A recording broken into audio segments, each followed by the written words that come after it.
सबसे बड़ी बहू ने आग लगाकर अपनी जान दे दी। दूसरी बहू नदी में कूदकर मर गई। तीसरी बहू हंसते हंसते दम तोड़ बैठी।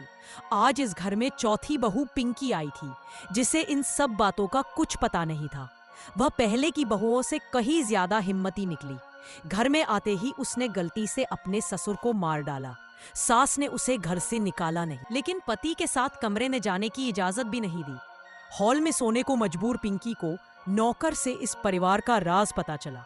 डर के मारे उसने अपनी माँ को बुलाया, लेकिन माँ ने साफ इनकार कर, क्योंकि दक्षिण से आया हुआ भारी भरकम दहेज वह पहले ही ले चुकी थी।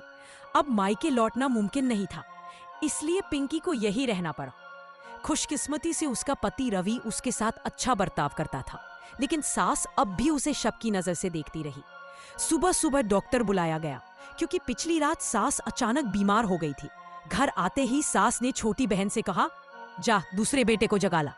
मगर बहन की उससे लड़ाई थी, इसलिए उसने मना कर दी। उसी समय कपड़े बदलकर आई पिंकी ने खुद ही दूसरे भाई को जगाने की हामी भर दी। उसे क्या पता था कि ये उसकी जिंदगी का सबसे बड़ा जाल साबित होगा, क्योंकि उसने वही कपड़े पहन रखे थे जो दूसरे भाई की पत्नी पैटी पहनती थी। दूसरे भाई ने उसे अपनी पत्नी समझ लिया।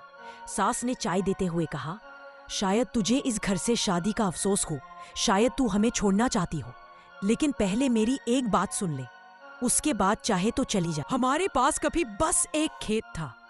एक दिन जमीन जोतते समय हमें एक अजीब सी मूर्ति मिली, गोंडाया की। उस दिन से हमारी तकदीर बदल गई। आज हमारे पास 150 खेत हैं, और ये सब उसी गोंडाया की कृपा है। यही वजह है कि इस घर में उसका अपमान कभी बर्दाश्त नहीं होगा। अगर आपको ऐसी कहानियां पसंद है तो लाइक करें, शेयर करें और चैनल को सब्सक्राइब करें।